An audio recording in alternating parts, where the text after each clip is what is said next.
we go.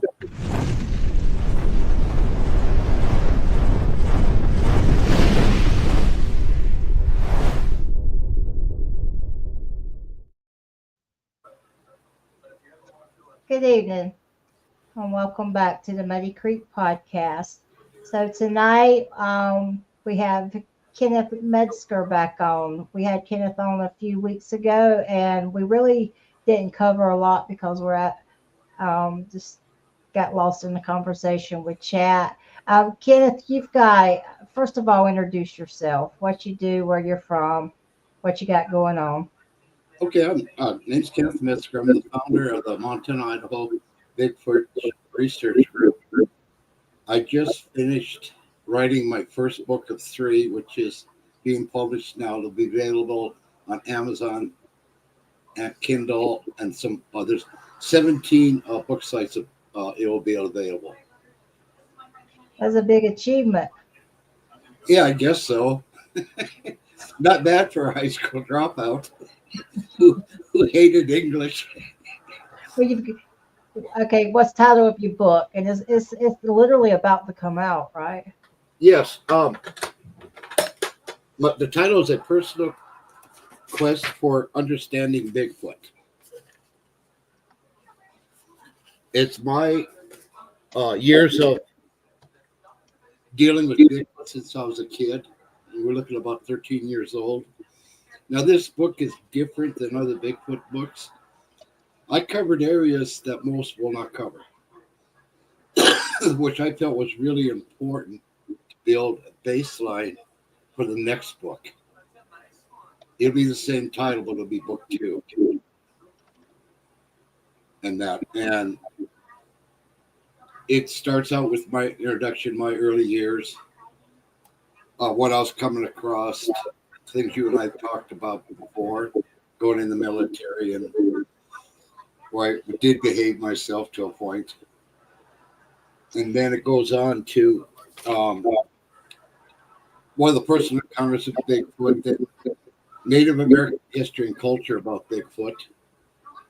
Then I also covered a chapter about the Hudson Bay Fur Company and the American Fur Company, another mountain inn that had encounters with Bigfoot. Did you get your cover done yet? Yeah, I sent you a picture of that. Oh, yes, you did. I'm so sorry. Like I said, I've been sick off and on. Matter of fact, you told me I look good. You didn't say rough, but you said you could tell I hadn't been feeling. You know, women forget, men don't. We women don't forget, buddy. Let's give a shout out to the folks in chat. Yeah, Pyromedic, Kimmy, Sunshine, Jeff, Blackie. How you doing, Blackie, Jeff, and everyone else? You know, there'll be some good questions coming from them. Yeah, and then there is a chapter on structures. And now in the second book, there will actually be drawings of the structures, to what to look for, how to identify between natural, man-made, or what Bigfoot creates. And then, of course, I also put in this book for those that are thinking about going out to do field research. I put a list in the book of the field equipment, the basic stuff you'll need. I impressed enough. Don't go hog wild on field equipment. Set yourself a budget and start out with the low cost stuff. You can always build to something better, like we'll be doing from the procedures. Go to the group to upgrade all of our equipment. And then there's a chapter about the group. My daughter has her own chapter. She drew the for the group.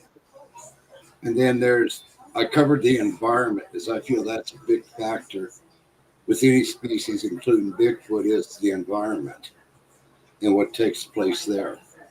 Let's hit on that for a minute, Kenneth. How do you think the environment plays in Bigfoot, or what did you touch on? Because I still want people to reach out and get your book, but at the same time, that's a very interesting subject to me.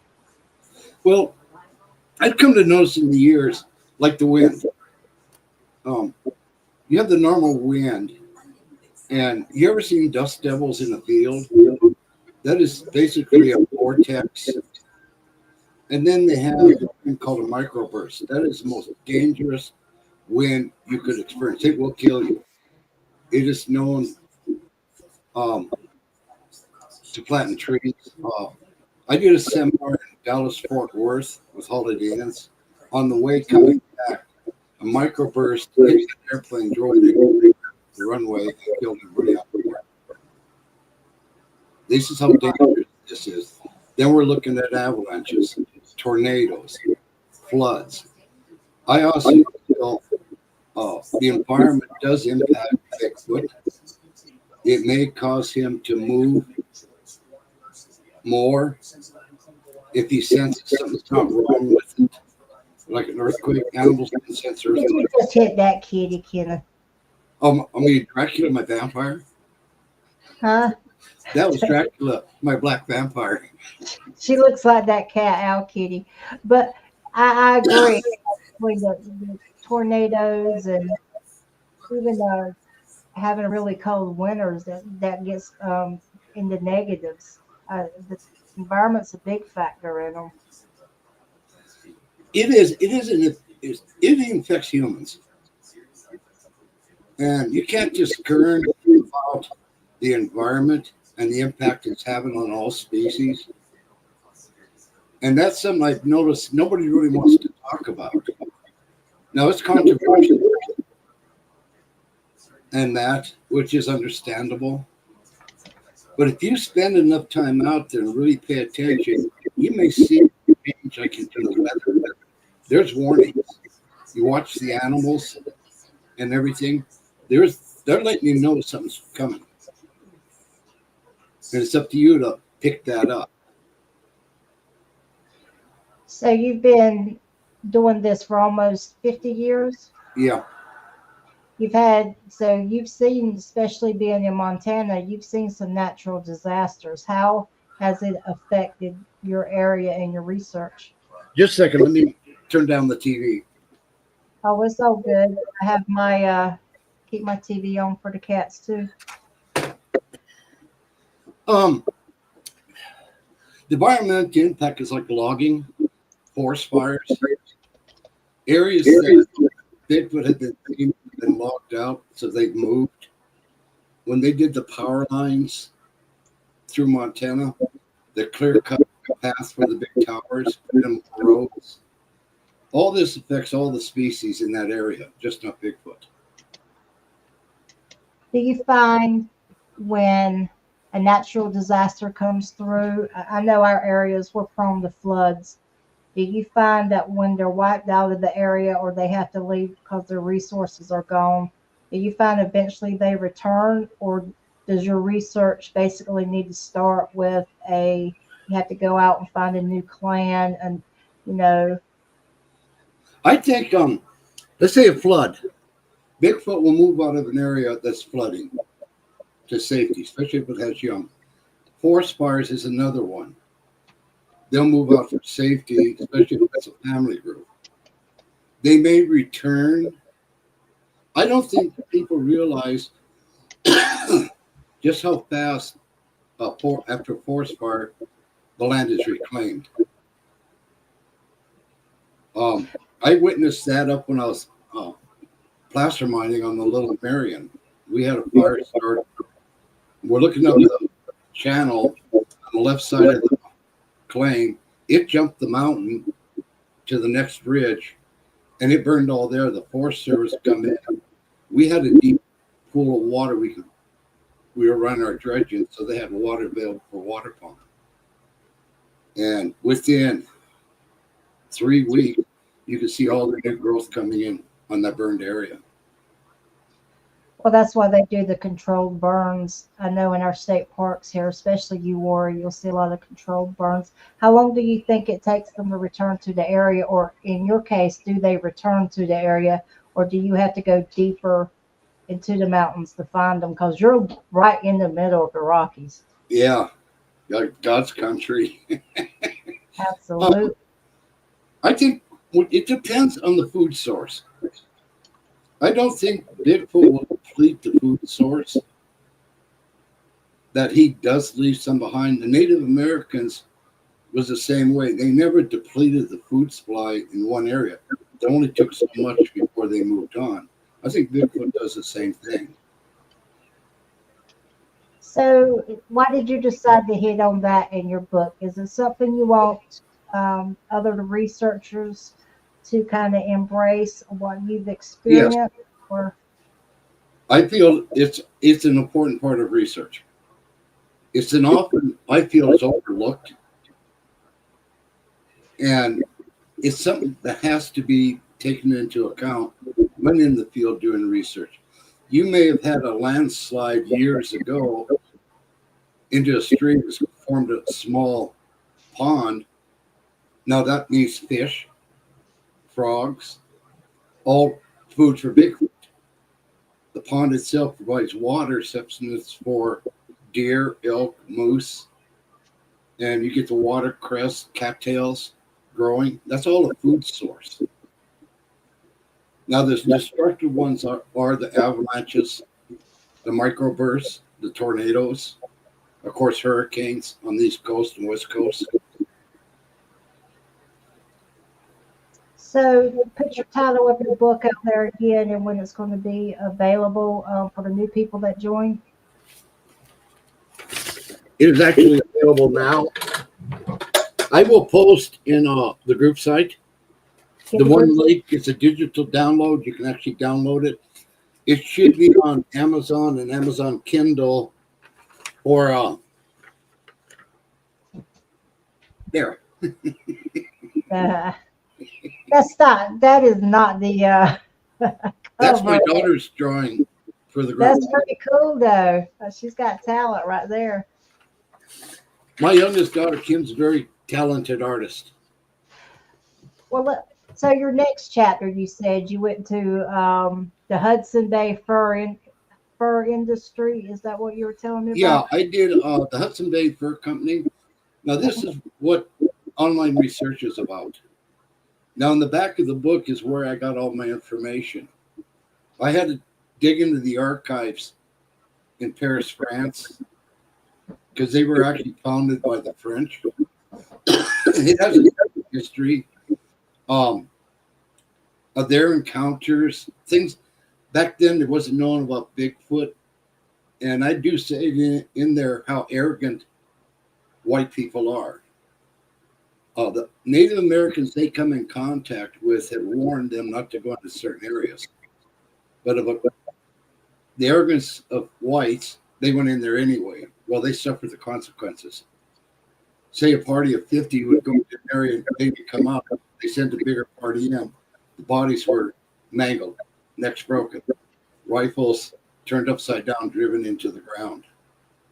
All the carcasses, not the fur, but the carcasses had been taken. Wow. And it also happened to the American Fur Company that was run by Astor. They run into the same problem. Well, see, I always wondered about the lost colony, and the first settlers here. They had to encounter them, and had probably, you know, there's good and bad and everything. You have people that have had positive experiences and people that have had negative. But I imagine that, the Sasquatch and Bigfoot had just as much culture shock as the natives that originally were on our land when the settlers come through, you know.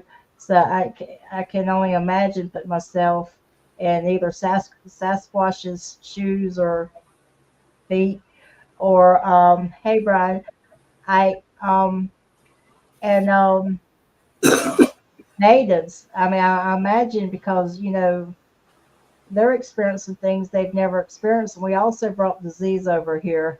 And I've always wondered how many encounters that there were, and were there positive ones like we hear today, or were there um, negative ones? And I've always wondered about that. There were negative ones, even from the Native Americans. If you listen to the war with Bigfoot from the Pacific Northwest, the Native Americans there, because Bigfoot was stealing the women and children. That's in the book. The war they had, and then they finally, because the loss of life on both sides was tremendous. So they reached a truce, mutual agreement that Native Americans wouldn't go into certain areas and Bigfoot would leave them alone. And that's where the X's, the warnings, the territorial markings started really appearing, is to let them know you've reached the boundary, stay out of it. Now, the Native Americans would. Of course, white people are stupid. They go in there anyway.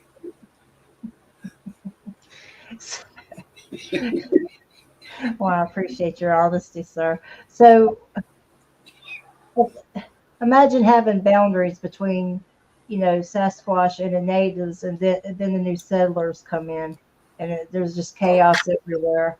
I imagine that didn't go over too well because you're breaking boundaries. But I mean, honestly, it was out of ignorance, not malice. In the Native American history and legend, uh, there was a time Bigfoot and humans coexisted. And it all I can find is, like I said, a lot of this is it's bits and pieces you come across. And you have to take those bits and pieces like a puzzle and start putting it together. You will not have the complete puzzle, but you may get enough to begin to understand something that was taking place. And we're talking years of online research on this. And even with the Native Americans talk about UFOs, they talk about the paranormal, that Bigfoot can shapeshift. A wildland firefighter, Wade, I'm not going to say the last name, in a podcast he did, he talked about Bigfoot shapeshifting to a wolf. Now you hear stories of people tracking Bigfoot. No more Bigfoot tracks, but all of a sudden there's wolf tracks or mountain lion tracks. Did Bigfoot shapeshift? I'm going to be putting that in the next book. You're also writing a children's book. Yes, I am. The title of that is Maynard the Little Bigfoot and His Adventures. I'm going to advance. His adventures are going to be based on what I did when I was a kid because I was always in trouble. I'm so not shocked. A pyromedic said there was a Bigfoot in my area, and I'm going to slaughter this. I can't walk at you go, pyro, and you put this up there. In my area, they call the Terracena storm. It could be seen at the height of a storm, whooping and running around excitedly. That's pretty interesting. Yeah, So there it was a height of a storm that disturbed Bigfoot, which is I doesn't surprise me that it would affect the Bigfoot, especially if it's a group family with young. Because how are they going to protect the young or the female in a height of the storm when they really don't understand it? If you look at earthquakes, animals will take off running for no reason, and then you'll feel an earthquake. They can sense that earthquake. We can't.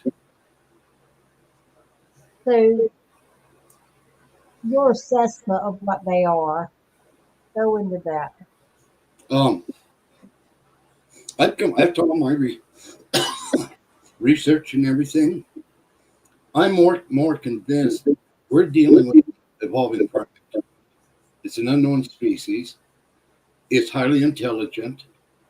It does have a way of communicating. Now, in the book, I have a chapter on the other page. I printed this chapter list out just for you.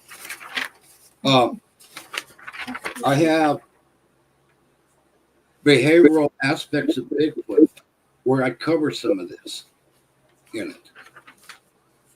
How Bigfoot it does react to us, to the environment, and everything. So speaking of how they react to the environment, Gary, I love you, Gary. I hope you're feeling good. Gary's put something interesting up. He says we always get more activity during or after a storm, and apparently Judy agrees with them on that.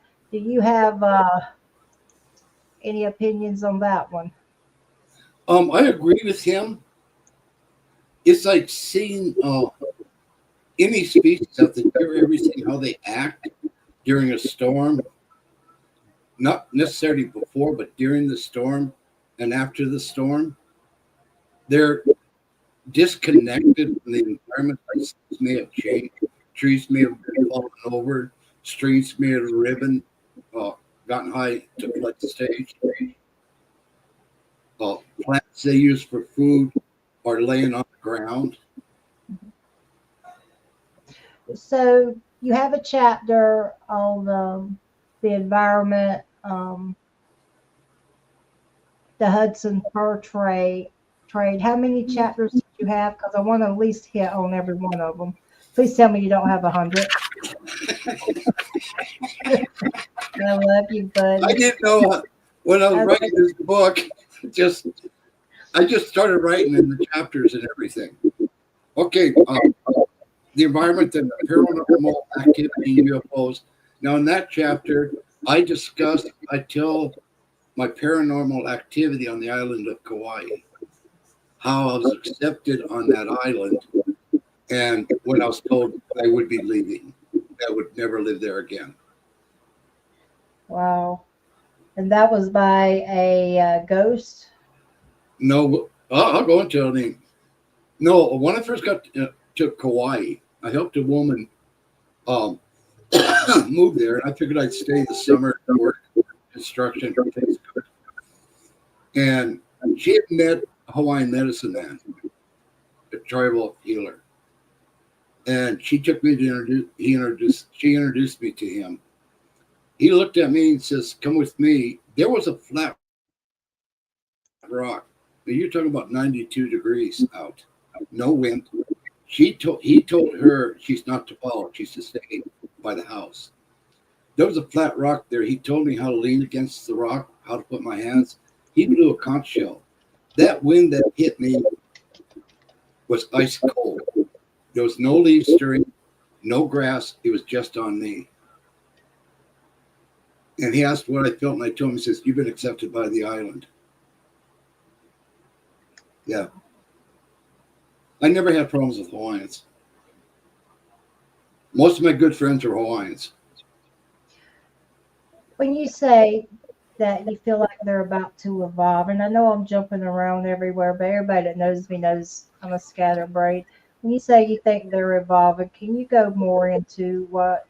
I hear that a lot. Do you think they're becoming more human, or I mean, We, as humans, when a species starts to evolve, um, we're talking thousands of years for it to evolve. And we're not alive to see the completed evolution of the species. Where Bigfoot is at in that evolution is hard to say. Is it in the middle of it, still pre development? You know, when you look at humans, and I know this gets to the creationist, but when Lucy come out of the tree, think how scared that little critter was walking up on the savannah of Africa. Now you have the dragon man in China, which is a similar species. be like a Bigfoot? Well, yeah, a little primate. And then as it straightened up, the legs got stronger, its ability to walk, and then also the ability to start developing weapons, fire. You know, that's an evolution of a species. If we take her to us, we've come a long ways. If you look at the evolution chart of humans, there's many branches. But when you look at evolution of primates, they don't have the branches.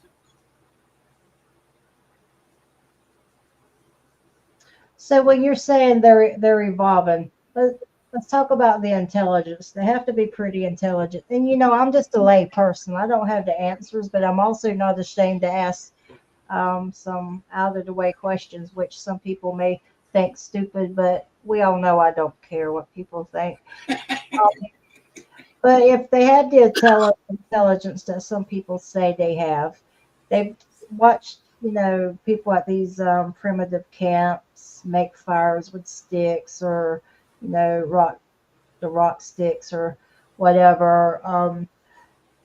Do you, who are we to say they can't make fire? If they're, I mean, they know enough to put X's up. They know enough to take drinks out of. They've been known to take drinks out of coolers. I heard they really like. I think it was.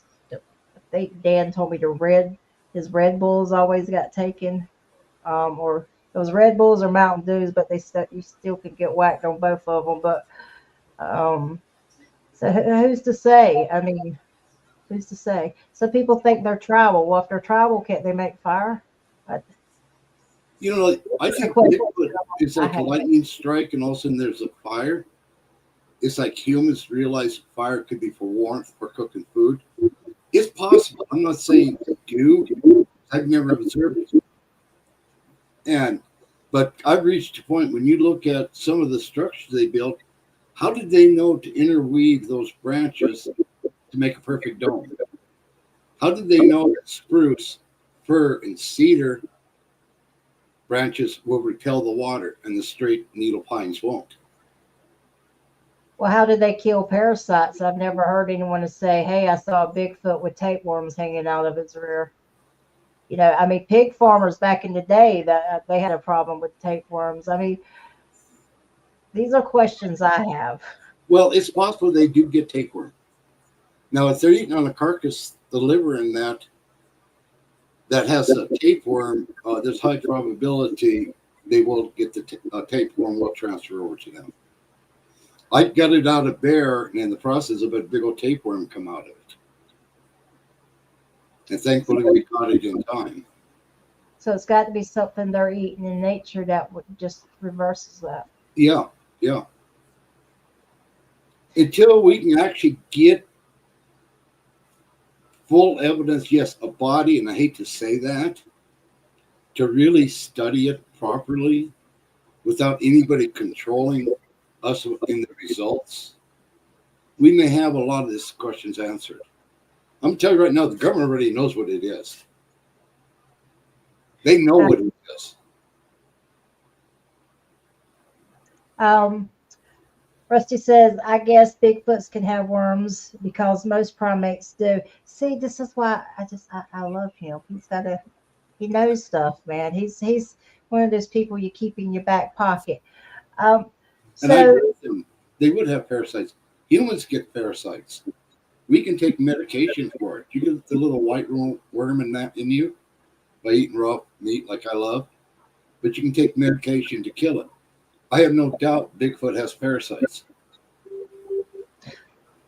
Well, I also believe they roll in the mud and to stay cool and to get their odor down or to keep the and to keep the mosquitoes off of them and the bugs off of them. Rusty said, "Thanks for the kind words. You know it, buddy. Anytime. I just love you. I just love everybody tonight." So before we finish this conversation, your books is fixing to hit Amazon. It's already available on Kindle. You can download it. Give the title.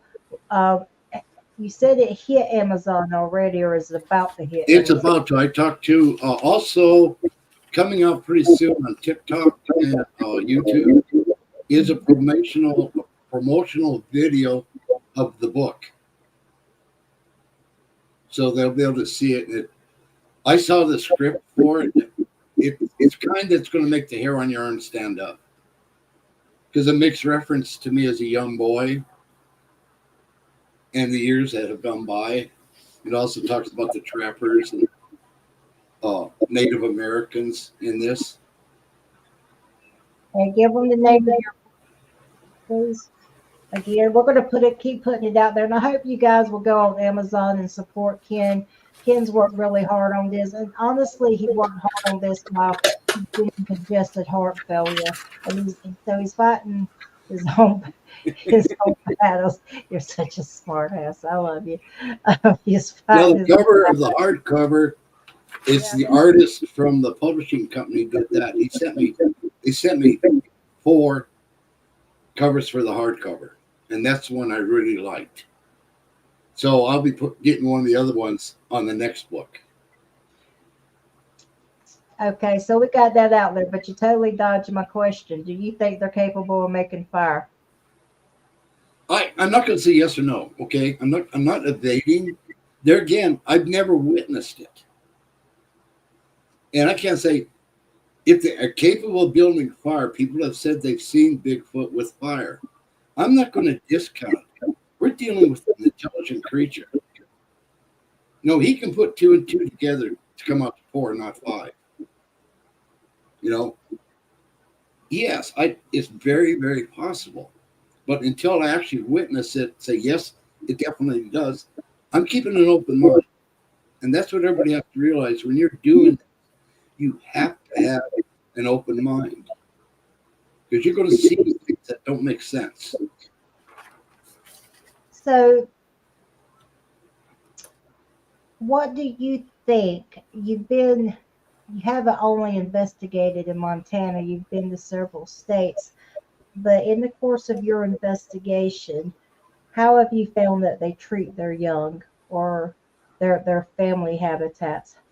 So what is your opinion on that? I think with a mature male and female, they're very protective of the young. When the young reaches a certain age, I think the adult starts teaching them how to build the structures, how to fish, how to hunt, what plants are safe for them to eat, especially if the female has weaned the little one off the breast milk. Nice to meet you too, Judy. Judy. Go ahead. I mean, I think they're very close knit. Is there an older Bigfoot with the mature male and female? It's possible. I don't think they reject the elders. How many little ones do they have? We don't know. You hear reports of one is all. They could have more. You may have the baby, you may have a yearling. So you could have 2 juveniles in the family. Do you think that there is a certain wildness about them that the older Bigfoots kind of have to level out with them as they're to teach them basically not to get killed by people? I think first thing Bigfoot's going to teach the young ones to avoid humans, period. And I agree. You never say never because we don't know. Yeah. You're making a reference, Jeff. Yeah, if they feed on feral pigs that got parasites and stuff like that, they're going to catch it. If bears have parasites, they're going to catch it if they feed on the bears. Deer, like we got the chronic wasting disease here. Does it affect Bigfoot if he eats that meat? We don't know. Well, yeah, if you're looking at the primates, of course they're going to have zoonotic disease. I've heard people say that they couldn't get rabies. I don't believe that at all. If you're warm-blooded, you can get rabies, except for a skunk. A skunk can get rabies, but it can be in their system all of their life and never show. Right. So, and I can base even my book or when I talk on podcasts on my personal experiences, what I've observed. And a lot of this surprisingly takes place when I'm alone. I have a better chance of having an encounter with Bigfoot when I'm by myself than if I have somebody with me. There I go, and do they become to trust us? I think they do, or if you continue to go there and they know you, that they may begin to trust you. Now, would that be a part of the chapter with the environment, or is that a separate chapter? No, that would be in the behavioral aspects of Bigfoot, and that's chapter 15. Well, let's jump on chapter 15, sir. Yeah, but you forgot species evolving. Oh, yeah, we covered that. Yeah, behavioral aspects, and that's what we've been talking about. I feel like I'm in a bad marriage with you, kid. You what? I feel like I'm in a bad marriage with you, kid. No, you're not done. I still love So we covered the evolving when I asked you could they make fire, but if I missed something, let's put it out there. Yeah, if we do look at the behavioral aspects during spawn, they'll build fish traps. They're very primitive. That's a behavior they have learned. Hunting belongings on a main game trail, and because they have that smell. It would depend on the direction of the wind on which side of that blind they would lay in wait for the deer or elk to walk by and ambush them. Even the fact you look at your structures, your teepees, all of that, you can't underestimate the capability of Bigfoot. It's hard to understand. I know when I first actually saw my first one, I wasn't scared. I was in shock because it answered a lot of questions from my youth of what it was. And even them coming around the base camp, I know they're looking in the window at night when I'm sleeping. I see their handprints on the side of the motorhome. Let's go into that incident. When that first trip up there 4 years ago and the wife was alive, what was smelling that window woke her up smelling the window. It was something over 9.5, 10 foot tall. It was a Bigfoot. That's the same night I got the video that you coming into camp. Bigfoot will come into your camps. Be aware of that. You won't know it. So, Swamp Kitty's fixing to crash the show. I want to get back to that, but I also want to go back to Southern Belle Bigfoot. If you haven't checked out her podcast, she's awesome. Also, O-Line Crippin's in the house. Check their podcast out.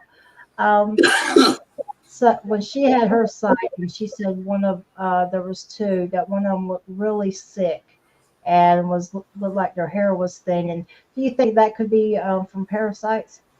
It could be, or maybe they got mange. So they are susceptible to mange. Yeah, because you look at bears can get mange, deer can get mange. You know, dogs do, and so do cats. Okay. For some reason, I was thinking parasites would probably fit And that. Victoria could be a parasite too. A parasite also. It's very possible. yeah. It's right. William's right. The parasites don't kill their host. They coexist with their host. That's correct. So I took you off the subject about when you're out and you're camping, and I am trying to go get out there to see you in June. Almost scared too because you might throw me in front of a bear, use me as bear bait. But You don't have to worry about that. I wouldn't do that to you. There goes Swamp Kitty crashing the show. So we're also going to do a little gold panning. When you're in the campsite, I know they can come really close. Does the forest, in your experience, does the forest always get quiet? Yes, it does. And you may sense you're being watched. And that's one of the key indicators is everything goes quiet. Then you get the sense you're being watched. And you look around and you don't see anything. Now, if the wind is coming towards you, you might catch that odor, that smell. But wind swirls in the valleys and everything. What do you think brings them in? What do you think? Some people go out, whether it's camping or actually doing field research, and they have experiences, and some people don't. They're basically doing the same things at the campfire, doing their little hikes. What do you think brings them in? Bigfoot will choose who it wants to see them. It's not your choice. it's Bigfoot's choice. I know guys like that have gone out looking and never found anything, and others have gone out and Bigfoot comes to them. There has to be something about the individual that Bigfoot has to be drawn to. What it is, I don't know.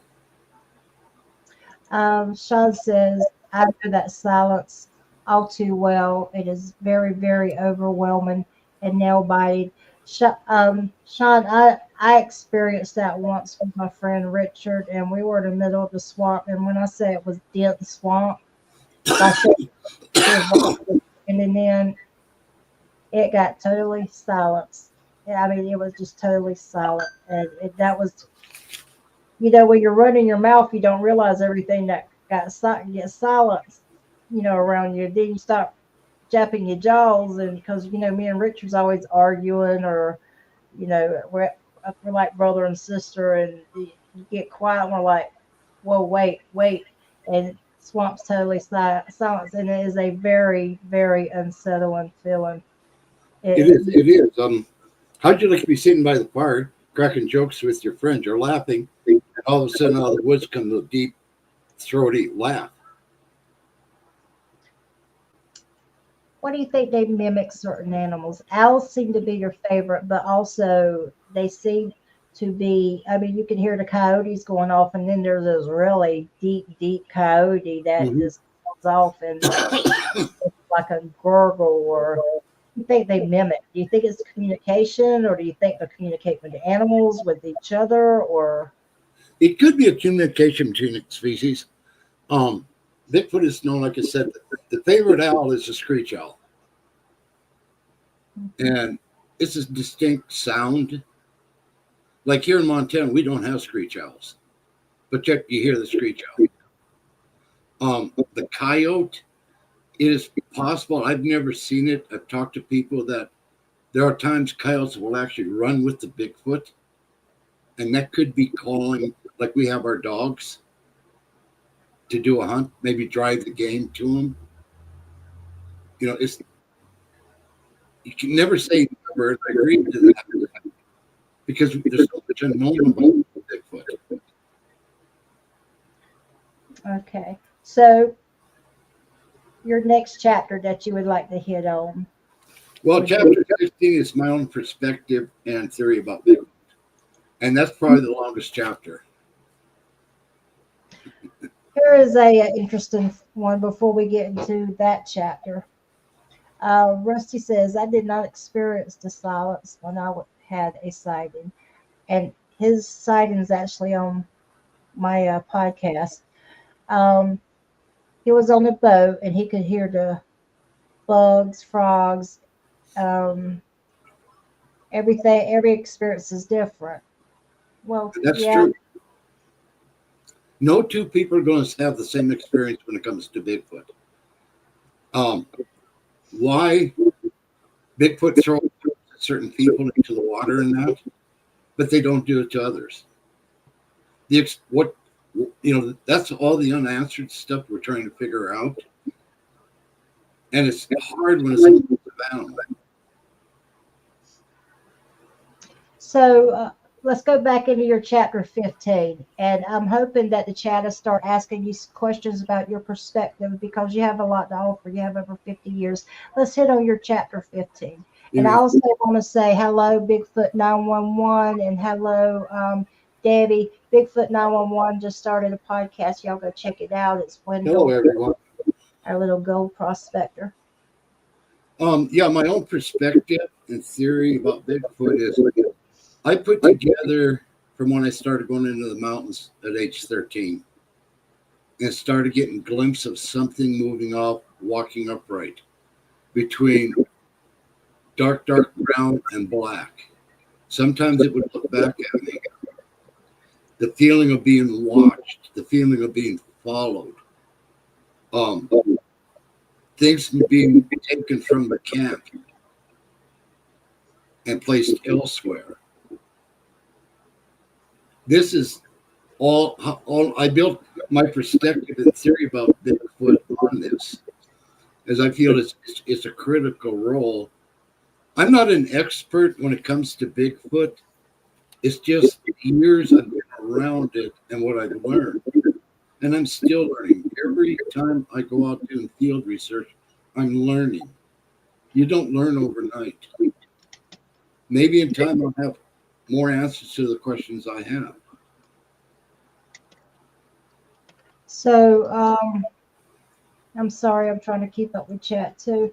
So, when you first started, how did your opinions through your research? Keep in mind, you had 50 years of research. How did your opinions and your perspective change? As I got to know what I was seeing a little bit better, that's when I come to realize we were dealing with something very special. What it was, I didn't know. Um, until I saw that really clear sighting out of Crystal Lake at 50 yards. Then it started coming together. I mean, it's hard to understand, but when you're out there by yourself, you're very cautious, especially if you're in big country. You've got wolves, you've got mountain lions, you've got coyotes, and you start paying attention to what's around you. And when Bigfoot would come around, it wasn't like anything else. It's a feeling that something's not right, but you're okay. You're not in danger. You know, and that's how I base everything off is what I've gone through in my life, the research I've done, even online. You know, like I said, my mind is analytical. I will do the research to get the answers. Sean says you've answered this, but he wasn't in chat. Do you think Bigfoot is Nephilim? I always say that wrong. Nephilim descendant or come from fallen angels because they are known to do some crazy things people have seen them do. No, I don't. No, I don't. They're not the son of Cain or anything. We're dealing with a species that has been around probably longer than most people realize. And how do you come to that conclusion? You're talking Historical records, archaeological, like the pictographs, even in Australia, describes a bipedal creature. To the Aboriginals, they were a spirit animal. On Pacific Northwest, Bigfoot is on totem poles. It's a spiritual animal to them. If Bigfoot was already here when the first migration of humans took place out of Asia, let's say 23 million years ago, it probably, we don't know how long that land bridge lasted or if it was only one time. We don't know that. But the migration of human species back and forth taking place, and Bigfoot. If they're telling you they were already here when they come in, you have to go back that far in time when they started their migration through North America. Now, the fossils they found of the primates in the 3 states, they believe species of monkey that migrated out of South America into North America. And you're talking 11, 12 million years ago. Patrick made a comment. He says, I doubt they get the mange because of the oily residue that they leave on the prints. The skin is probably oily also. Did you have an oily residue on the window when they left a print on the window of the camper? No, I didn't have the window open. I tried to take because I had the fingerprint kit and everything, but the motorhome's old enough. When I brushed them, you could see a print. When I put the tape on, it kind of lifted the paint off, so I didn't get a clear thing. That's why on the back of the motorhome, I have a big sign that says Bigfoot Field Researcher. Now, if they put their hands against that, I'll be able to get their handprint. Okay, let me ask you something. We're going into your book, and I really wanted to promote your book because you got your book out there against some odds, some stuff going on in your personal life, and I think it's incredible that you just, fought through that, and I just love you so much. You know, you're my buddy. Um, and I got so wrapped up in what I was about to say that but you have been around for 50 years, and you have had a lot of observations. You've talked to a lot of people. You've seen a lot of things. You've been through the different states. Do you think that they should be acknowledged by the government? If so, do you think that they would be in a better place if we stepped in and tried to protect them? Yes, I have no doubt. If the government acknowledge it, because they know what Bigfoot is, and I think we could protect them without affecting the economy in any given area. They need to be protected.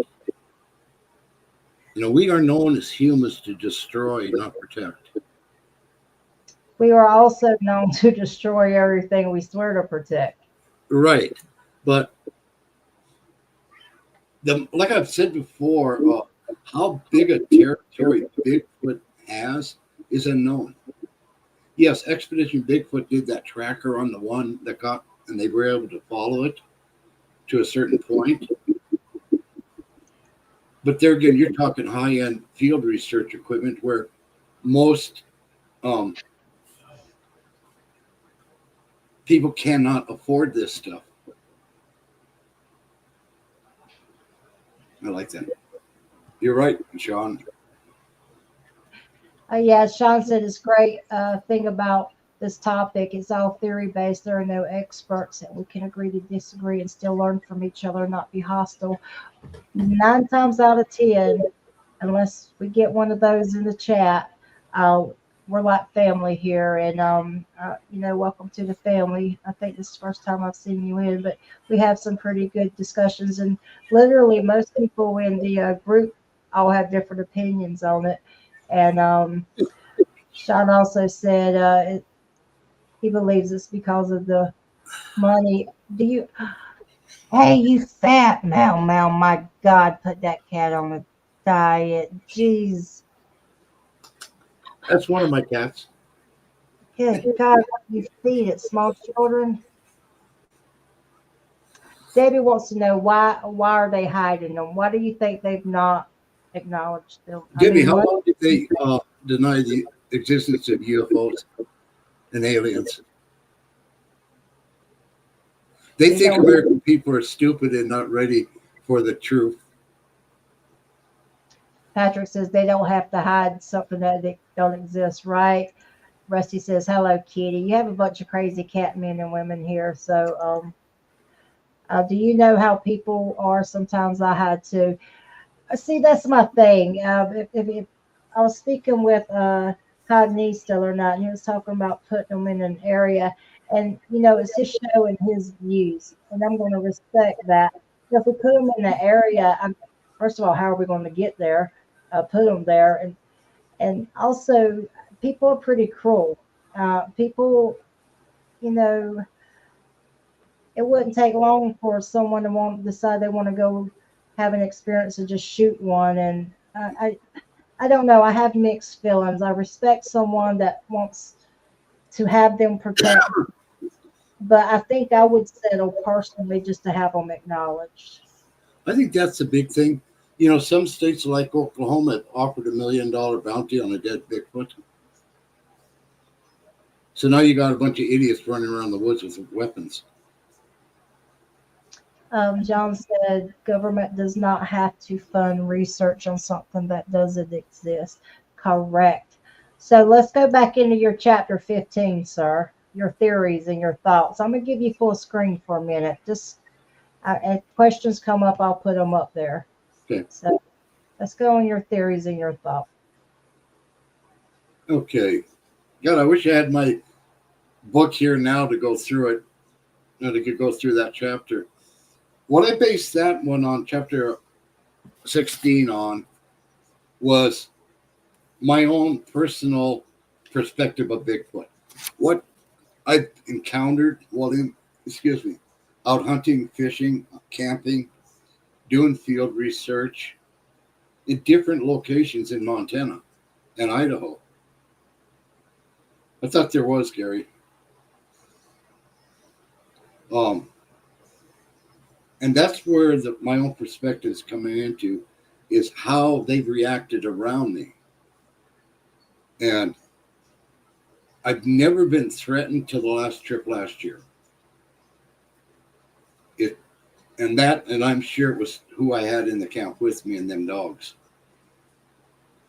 I believe Bigfoot got offended. When you get something thrown against a big motorhome, that pretty much tells you need to leave. And which we did. Yes, Debbie, it's possible. Here in Montana, even the Alaska Triangle, a lot of people go missing. They never find them. Some of it may be related to Bigfoot. A lot of it may not be.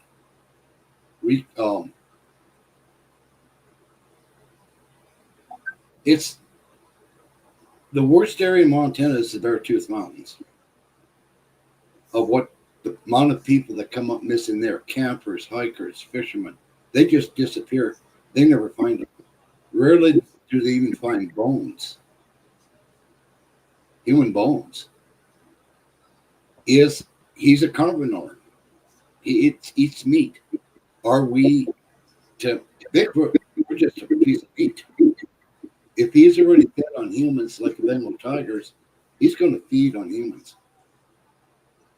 You know, Bengal tigers, once they get the taste of human meat, they become manhunters. There's the railroad, building that railroad in Africa, had the lions. They became man killers. They're eating them. They're killing the workers. Well, we're easy prey too, so. Yeah, we are. We're looking at our phones all the time. We're trying to get that $1 million picture. Yeah. And when you do see one, then you're so nervous, it's hard to hold a camera still. Even a trail cam on a tree, you'll get a blurry picture sometimes. Why? I don't know. But then there's always those nice clear shots. Kimmy said we must be pretty tasty. I don't know. That's a Jeffrey Dahmer question. Well, you consider there's wild onions and watercress and wild garlic and all that out there could go with the human meal. You can have a camper stew. But, you know, it's just, I can only my own perspective of it, because my involvement with Bigfoot. My one member, Bruce, says I'm a magnet for Bigfoot. They come around when I'm out there. Why? I don't know. You know, it's like you put a young kid in the ocean. The spinner dolphins will come around and nestle that kid. They know there's something wrong with that kid. Does Bigfoot sense I have a bad heart and my health is bad? Is that why it's coming around? Or is it looking at me, Maki over, which is Hawaiian for die, and he's got a free meal? I don't know. Does that behavior, is that seen in wild primates? What, Victoria? Is that a behavior that we see in wild primates outside of Bigfoot? The chimpanzees, it's documented them hunting down other chimpanzees of a different tribe group, killing them and eating them. They drive antelope, kill them. They kill monkeys and feed on them. The orangutans is the only species of primate will rape a female primate. So when you've been in your area for 50 years, have you researched to say what you believe to be the same clan? Has others moved in? Have others come out? I think it's the same group. That area we've been going into for the last 4 years. And I had that field research coming up in June 8th through the 18th, back up there. And it's the same group. I have a feeling I know where they're coming from. And it's a gated road that I haven't sent a team research group into that area yet. Hillary, our Czech comedian, Ace. Where was Yeah, I thought that. Hillary? I think she'd be on that wacky weed sometime. And when you get about the territory, I think a lot depends what's happening. That's good to know. Um, Paramedic says the Oklahoma bounty was a bad attempt to raise income through tourism dollars in the poorest county in Oklahoma, proposed by the county state representative. And then I'm still laughing at Hill. Every time she pops up in the chat, I never know what's going to come out there. Rusty says, yes, chimps are vicious cannibals. However, bonobo, the bonobos chimpanzee is actually the closest primate relative to the humans. y'all be putting those $10 words up there, and I'm a $2 girl, okay? Um, let's see. All right, so I'm sorry I interrupted you. I thought those, and happy birthday, Hillary. Everybody say happy birthday to Hillary. So I interrupted you. We were talking about, did I think you were dealing with the same clan, or do you think other clans move in, other clans move out, or do they have generally the same behavior over the years that lead you to believing that they are the same clan? Um, you have a dominant clan in an area, but you get another dominant clan. It's highly possible that other dominant clan will take over that territory. Whether they do it's physical or vocalizations, that we don't know. But I think there again, it comes down to the environment. If there's major forest fires, we know how bad they can get. Those Bigfoot territories are burning.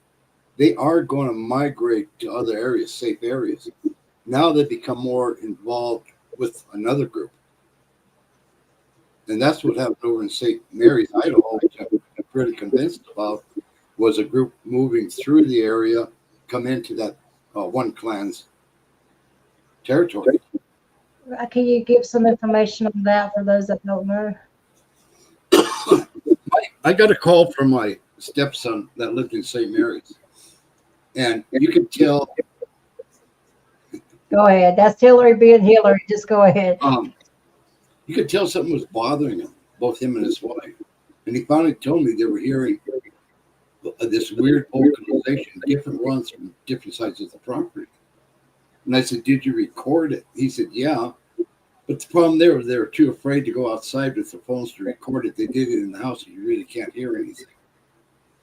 Well, we had the motorhome then. We went over. And at that time, there was 12 forest fires burning around St. Mary's, which would make Bigfoot move out of his territory. I do have a glimpse of something avoiding a trail cam. It's not a bear, like I told you. My trail cam was set from 7 to 8 feet off the ground. So that eliminates bears. This year, the trail cams are going to go up a lot higher. I'm taking an extension ladder. And that might help. Plus my skunk set. That might. I hope you do that after I leave. You won't even smell it. Just stop it. Yes, I will. But if we had another group leaving an area that was the forest fire was burning in, it makes perfect sense. It did go into a territory of another group. And they become very vocal between the two groups. Whether they overpowered the one primary there, I don't think so. I think they finally, the other group, the new group just kept moving.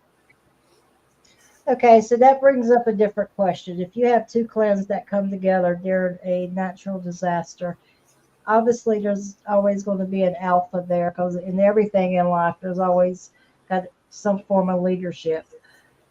Do you think they're going to fight each other? If so, do you think one clan will go after the young of another clan because that's future, fighting over resources, or something that's going to take resources in the future, or offsprings of someone that, of a rivalry clan? And how about interbreeding? You know, Um, I don't think they interbreed. I think the male, when it gets reach a certain age, it it goes off in search of a mate in its own territory. Now, if we look at the African lion, the male lion, when it takes over a pride, it kills all the cubs. That yeah, brings the female lions into heat so he can breed them and have his own sires. I don't yeah. know if Bigfoot would do that or not. I'm thinking if you have two clans and they're territorial, and you've got offspring from another clan. I mean, is it if they are primates? And I know people have positive experiences, and you're probably going to wig out because I say this, but I mean, it's the purpose of it is a conversation. And if you don't agree with it, you could, put it in the comments, and I'm going to respect your opinion. But wouldn't it be the laws of nature to take out the young ones and the weak ones for preservation? I don't think so. It's like humans. When I marry somebody with kids, I'm not going to do away with the kids and hope to breed my own. And Bigfoot can be the same way. May accept the young. We're dealing with a theory of something that is unknown because we've never been able to witness it in the wild. The territory Bigfoot has is massive. Do you think two clans can live in the same area without conflict? They might be able to. Let's say one offspring moves from one group, a female moves from the other group, and they settle one area of the territory between the two groups. I think there'd be a neutrality between the groups because of the kids, the young Bigfoot. It's like you develop friendship. If you look how species cohabit with other species, it's very possible. It's very possible. Okay, so I don't see any questions in the chat. If any of them pop up, I'll put them out there. So going back to your book, you got your new book coming out. You also have a children's book coming out that is basically a reflection of your experiences. Yeah, because I was always in trouble when I was young. I don't know why. Middle child, he got blamed for everything. So now why not do it? Yeah, but the next book 2 of the Quest for Bigfoot, that'll be the next book coming out. And I'm right now in the process of working on that. How many chapters I don't know yet until I get tired of talking. But after your children's book, that's Hillary's comment. Jesus, I hope your coffee spiked tonight, kid. It is. So after your children, damn it, Hillary. After your children's book, you've got another project that you want to put out there. Well, I got my field research coming up in June. I'm hoping the sales of the book enough comes in that I can upgrade all of our equipment. There's some equipment I want to get that we can drive at night, and it will pick up a thermal unit. It plugs into a laptop in your vehicle, and it will pick up any thermal unit 360 around that vehicle. Now, we've been able to capture it on a handheld thermal unit, a possible Bigfoot by a tree on this last trip. Yeah, I forgot what I was going to say. Oh, hands down, best piece of equipment you could recommend to a new person in the field that wants to have an experience. I think the best one is actually the trail cams. To learn how to operate them properly. And you have to find an area that you can actually leave them out. If you can leave trail cams out there for a month, 2 months, you may have a better chance of catching Bigfoot on that trail cam than if you leave them out for a few days. Um, I talked about the primate vocalizations and the fact I got a response off of the female mountain gorilla, the chimpanzee, and the chimpanzee. I mean, the orangutan. And out of 31 vocalization, primate vocalizations, those are the only 3 that I got a response about. Do tell. That's pretty interesting. Yeah. My stereo, my Jeep's real loud, so I can plug the CD in the stereo and I can blast it. Ain't nothing like a Jeep, sir. Ain't nothing like a Jeep. Yeah, especially if it's a Rubicon. I don't have a Wrangler. You always got to outdo, don't you, you little punk? Well, the way I look at it, anybody that owns a Jeep, regardless of what they are, they're good people. Yeah. But The way that you got one finger. The other thing I recommend, use a metal, if you're going to do tree knocks, use a metal bat.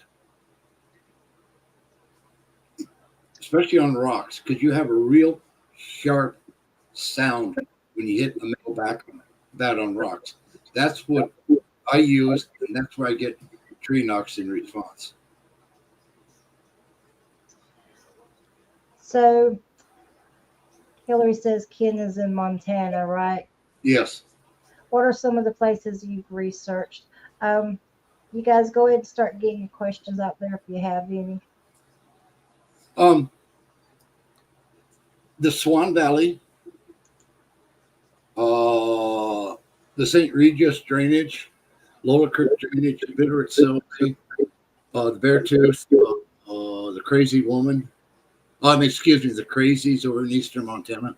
They changed the name from the Crazy Woman to the Crazies because women were taking offense to. I don't know why. If it matches. Debbie has an outstanding question. Why do you think they tolerate humans hunting them? Well, we're not hunting them. We're researching them. And I think if they feel safe with you, they're going to allow you to do it. If they feel threatened by you, they won't let you. They won't let you.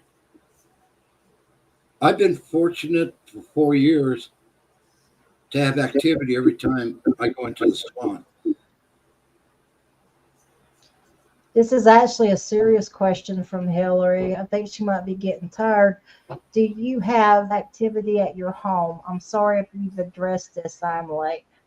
Hillary, yes, Bigfoot has been seen on Mount Sentinel, Patty Canyon, the Upper Rattlesnake, the big mountain just outside. There is an impact range for an artillery military was an impact range, but there is signs of Bigfoot in those areas. Upper Miller Creek has seen footprints, glimpses of something large bipedal. Phyllis says, I think they know your intentions toward them. Do you agree with that? Yes, I do. Yes, I do. Okay, let me ask you this, sir. If you think the primates, what about the woo factor? I hate the word woo, but the mystery, what science hasn't called up. There's some pretty strange things that happen around these creatures. Why? Yeah, like portals, interdimensional, UFOs. That's all in the book. In the chapters, paranormal and UFOs. Oh my goodness, a chapter we didn't cover. Well, go right ahead, sir. And that's the idea. We covered the paranormal when I got accepted by the island. I'll give you some examples. That's why I don't block my mind out anything possible. I loved working security at night. I was a good security guard. One of the properties I worked at, I went back actually, was the Wailua Bayview Resort. It's a big complex right there at Lidgate Park, and Lidgate the park itself, and they got the ocean. I worked the graveyard shift. There were nights we didn't really have anybody in the hotel. All of a sudden, a light would come on in a cabana. You'd hear water running. There's no cars.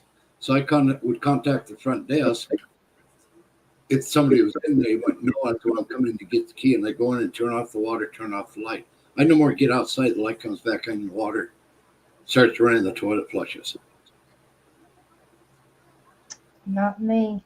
There were nights I was walking, all of a sudden no wind, you start smelling dust.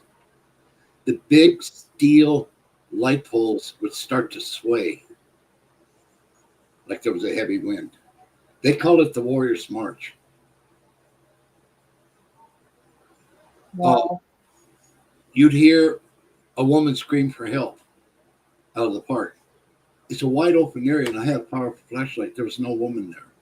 By the jacuzzi swimming pool, I'd sit there to take a break. I had a young Hawaiian girl singing in the heiau. It's a sacred place. You could see right through to the ocean. And this happened under a full moon. There was nobody there. Who was singing that? There were times you'd hear drum beats on the ridge across from the hotel and chanting.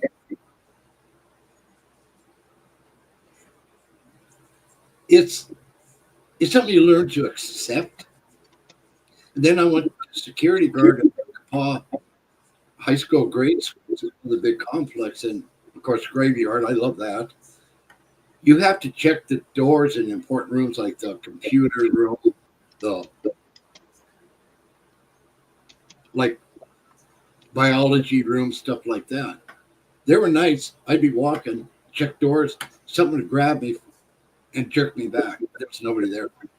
Holy smokes, not me. Somebody would push you, or you would see a shadow walking. You learn to take it in stride. I finally started saying, all right, what you going to do to me tonight? I've seen the shadow thing in Savannah, Georgia. So I have definitely seen the shadow thing. It was me and my cousin Nicole. So, but come to find out, a lot of these properties were built on Hawaiian burial grounds. Now, if you uncover human bones, you are shut down. The archaeologist comes in to examine them. Back then, all they did was collect the bones and go bury them someplace else with no ceremony. They just dump them in a hole and cover them up. So you have displaced spirits. No, Debbie, it's fun to work graveyard. it was like, yeah, I work night shift most of my law enforcement career. Sorry. So my scholar says, what initially prompted him to study Bigfoot? Sorry if he has already said. No, William, that's a good question. I Very think good. what I really started studying is when I saw my first sighting, full Class A sighting. Even though I had seen what I believe was Bigfoot when I was a kid, now I took, because of a full sighting of something over 8 foot tall, standing there looking at you, you know it's not a bear. That really triggered something in me to start finding out. And this was in 78. Now you've got to take the time out. I went to Hawaii because I lived there for 14 years. I went into a place called the Ekai Swamp. It's the highest plateaued swamp in the world, right underneath the wettest spot in the world, Mount Waialeale, which gets 785 inches of rain a year. People don't go into that swamp at night. I went up there and spent 3 days and 3 nights. Maybe swamps are pretty interesting. When me and my buddy Richard were out, this is where we had our activity and felt that creature on video. But we took some photos, and when we got home and we're going through the photos, we got a photo, and I remember Scott Carpenter brought this photo. He kind of rolled it up, magnified it for me. And I know pareidolia, it wasn't pareidolia, but this thing was leaning out behind a tree, and it looked like Michael Myers of the Halloween. Yeah. And the thing is, it cast a shadow in the water, and that was there's. I'm telling you, we never seen it. We never seen it. I was like, if had I known that thing was there, I'd probably emptied my magazine over there. It looked just like Michael Myers. Hmm. Anyway, moving on with the swamp. The swamp could be very crazy. It is extremely wet. You got holes you step into, you'll sink up to your neck in those mud holes. So you have to be careful. What made those human-like footprints in the mud? I'm the only one in the swamp.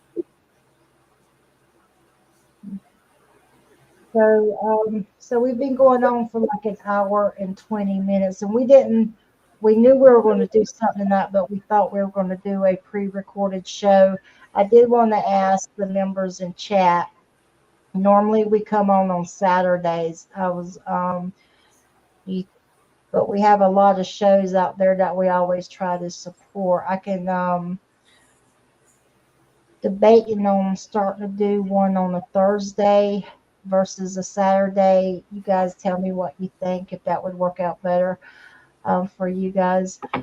Um, I'm but we, available whenever you want, unless I'm in the field. What else yeah, do I have to do? Write books?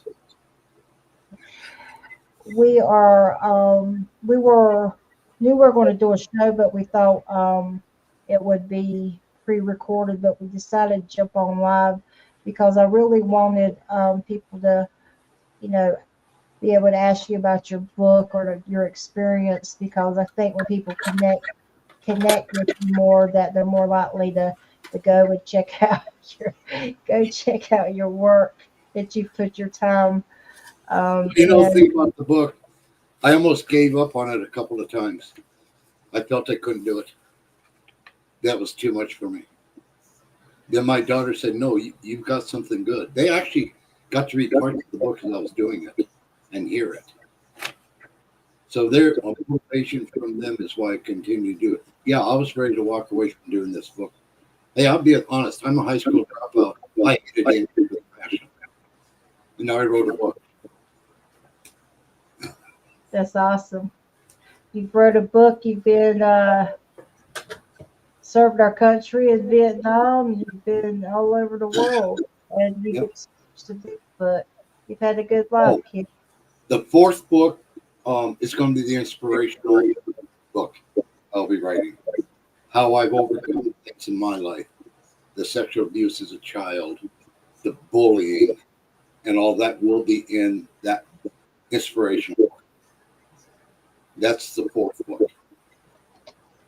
Because I think it's important for people to understand no matter what happens to you in your life, it's how you come out of it, what you learn from it, and become a better person. I can talk to someone who's raped and understand where they're at. Somebody's been molested. My younger brother was murdered. So, yeah, he was at a party. A guy walked in, shot him in the head. They stripped his clothes and left him laying in the bathroom. They estimated for 3 hours.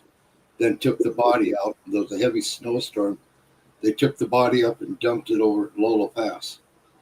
And the reason he was found was there was a road crew up there plowing. They saw the blood and they found him. Wow. So I can relate to people. Some have family members murdered. There again, I had to be strong for my mom, just like when my wife passed away. I had to be strong for my daughters. I couldn't show emotion. But as a non-vet, we know how to shut our emotions down. Well, I know every step of the way. It seems like every other day you're calling me and telling me about the progress of your book when you weren't talking about finding some type of 23-year-old chick today. And I'm looking back there at your headboard. My God, what is that? A disco daddy kind of I'm Jesus? going to use a polite term, not the P one. I have 4 cats that sleep on the bed with me at night. Sure, kid. Go 4, ahead. We and I'm not using the P word. kitty cats. Oh, pussy. I got 4 pussies on the bed with me, and they all like the red light. All right, kid. But Anyway, the way I look at, yeah, I have a bad heart. I am terminal. I don't know how much longer I got left. But you know what? I'm going to live my life to the fullest till the end. I will go out fighting because I've fought all my life. I do not give up. I will not. I refuse to give up. stay away from the 23-year-olds, kid. Okay, I'll And go 24. They're Hey, laughing at what I you live in a university town. Do you know what it's like to go into the country western bar and that's all there is? yeah. He says, Patrick, Jesus, Ken, you got him riled There up, is bro. stigma for men. John said there's a bad stigma in this country for men that are not supposed to show emotions. I And was, then I Patrick was, followed up and called you a cat daddy. well, thank you for being polite. um, After Elaine passed away, I went through counseling. Even coming back after I dropped my youngest daughter, my world come apart. I went to a program in Sherman, Wyoming for PTSD. I spent 40 years going counseling, one-on-one, group counseling. The healing took place when I went to Kauai. That island healed me. All of a sudden, it was like, it's okay. Not that I don't have flashbacks sometimes when I'm sleeping. I had one night. The wife knew not to touch me, say anything. I guess I was really a foul mouth punching the headboard of the bed. Jesus. So I think you're a little warrior, but you've proven that. So I like to end the show by asking you two things. A, what would you like to say to inspire someone that just discovered the Bigfoot community? And B, what would you say to someone that is struggling out there and facing obstacles that you can take from your own personal experience? For those that just getting into the Bigfoot, like the groups and that, ask questions.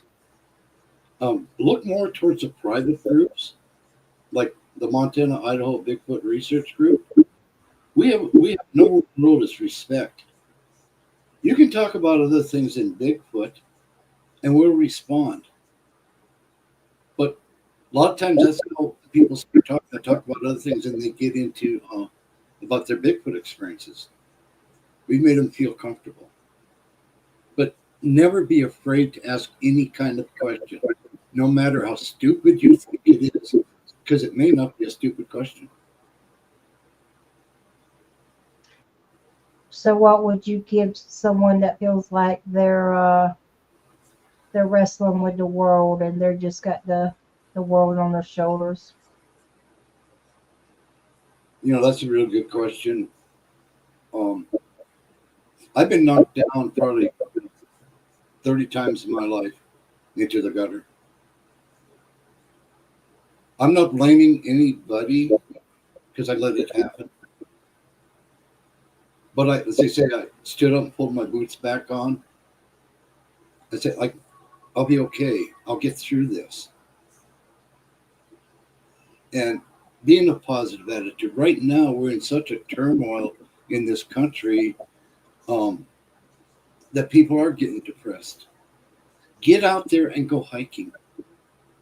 Go skip rocks on a pond or a lake.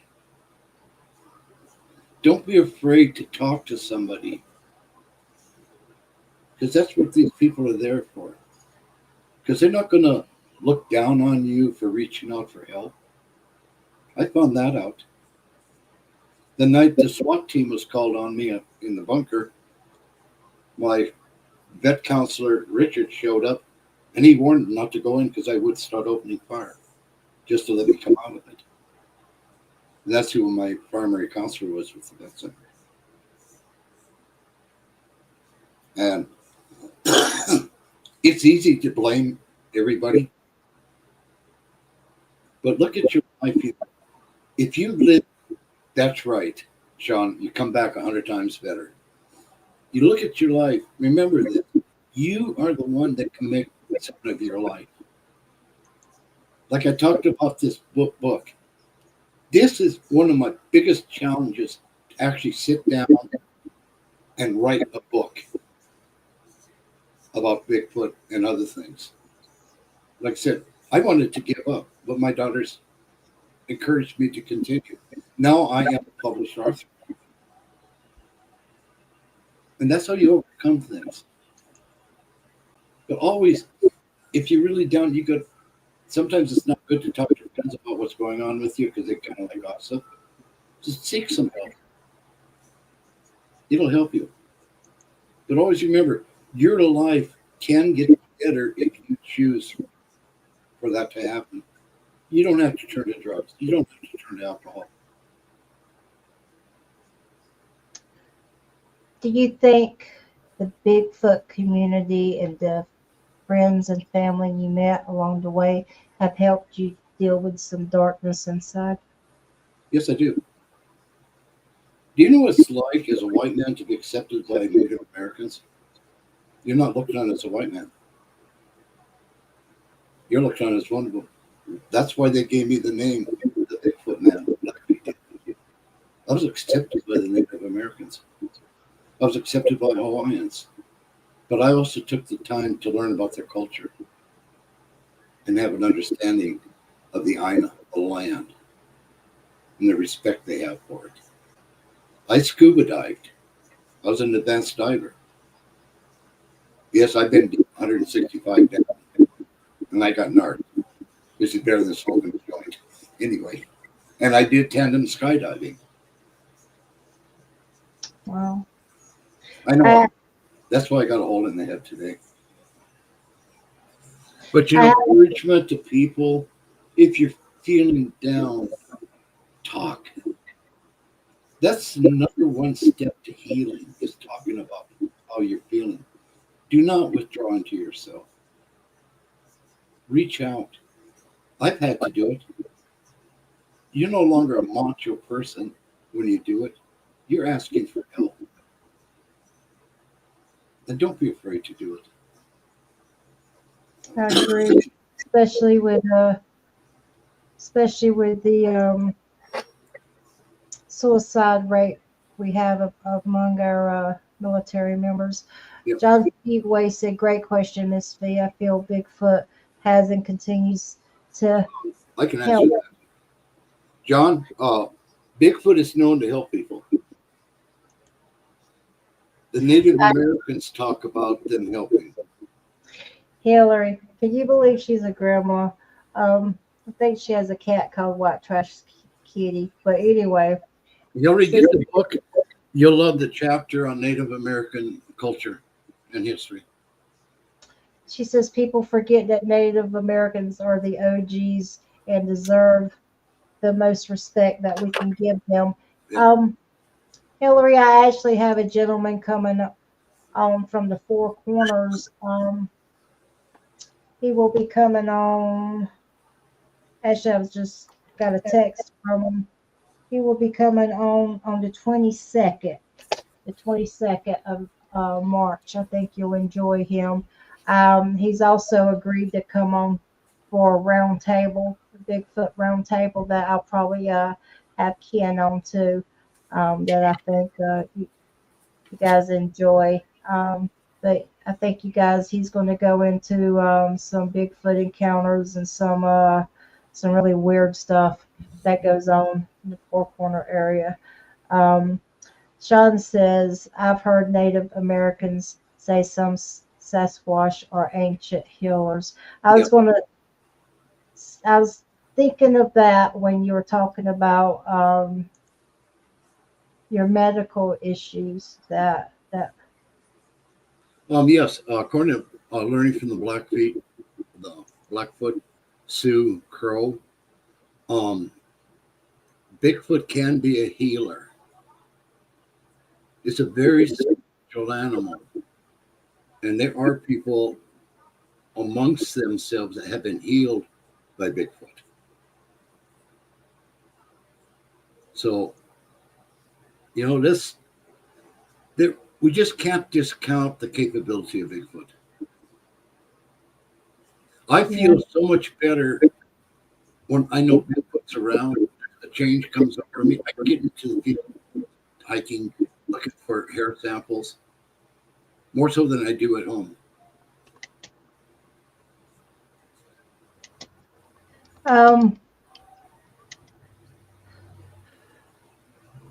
In closing, I've asked my two questions. Is there anything else you would like to say Um,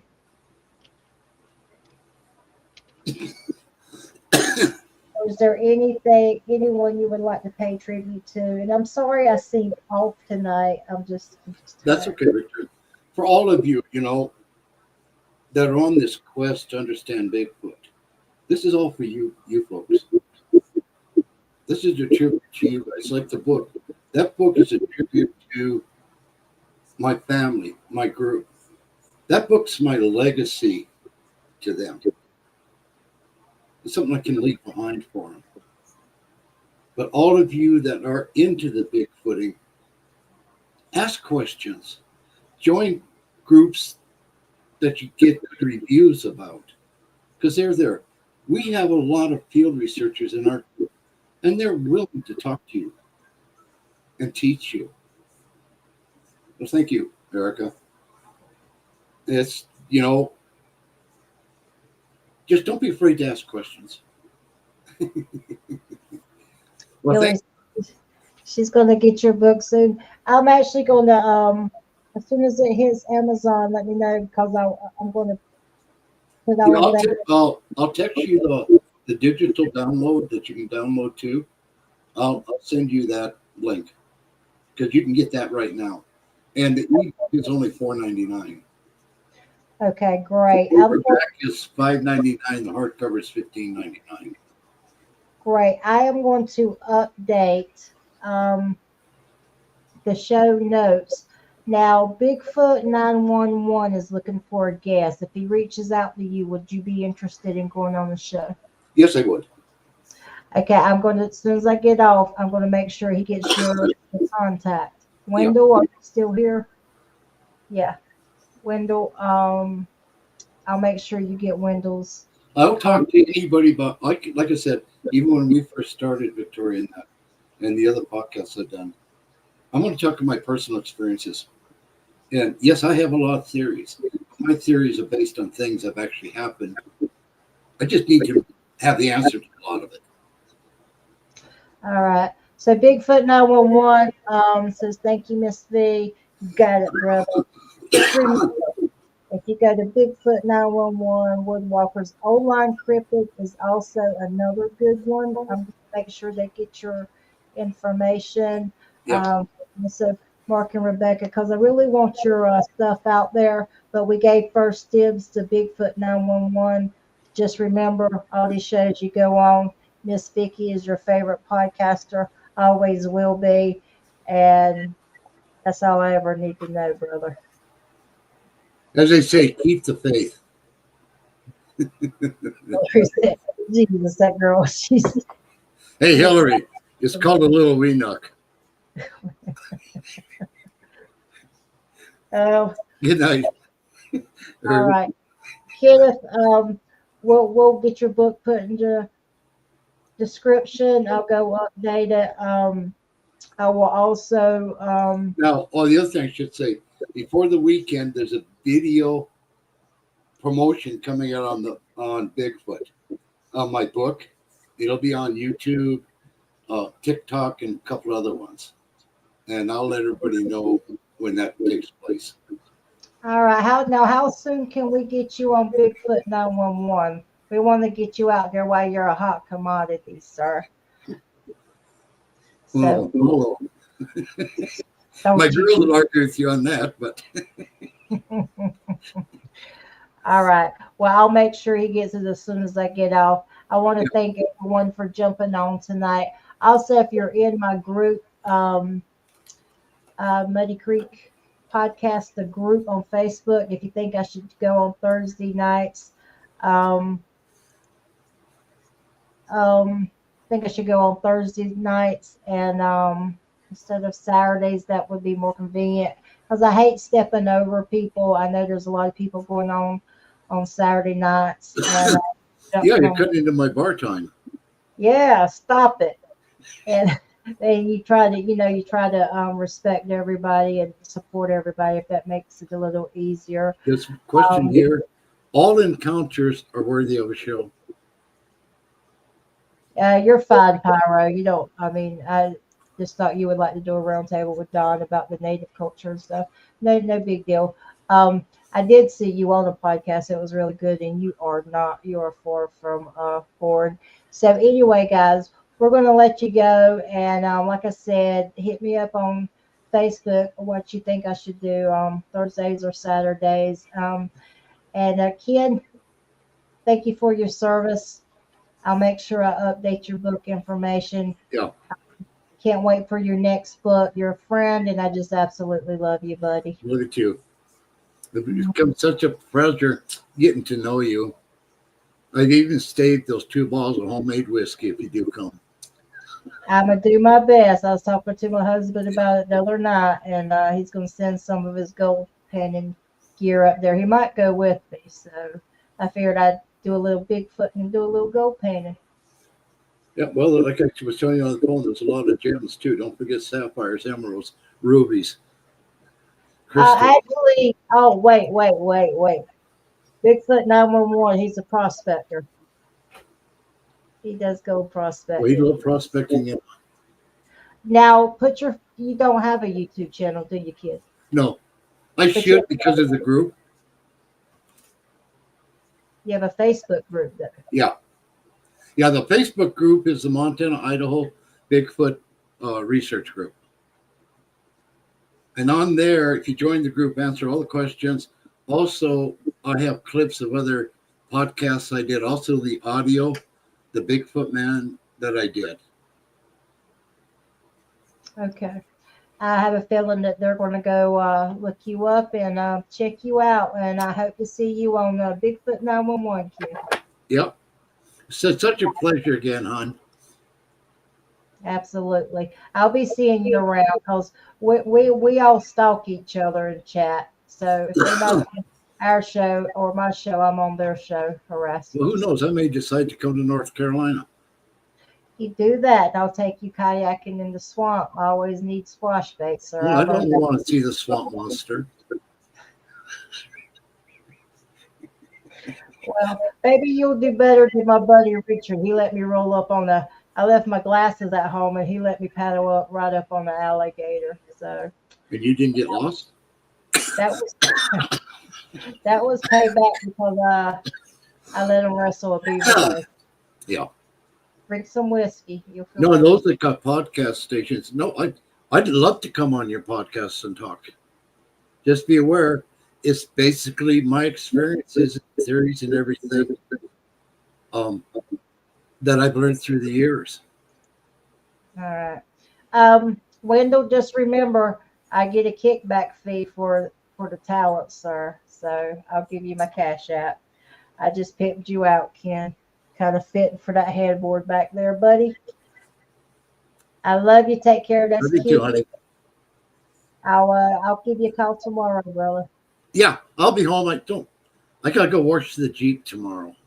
It's kind of dirty. I need to get it cleaned up because I'm going up Friday night to the Country Western Bar. I gotta put my pillows and blanket in the Jeep. All right, kid. I'll see you later, buddy. I'd see you too, honey. Bye-bye. And thank you. Love you much.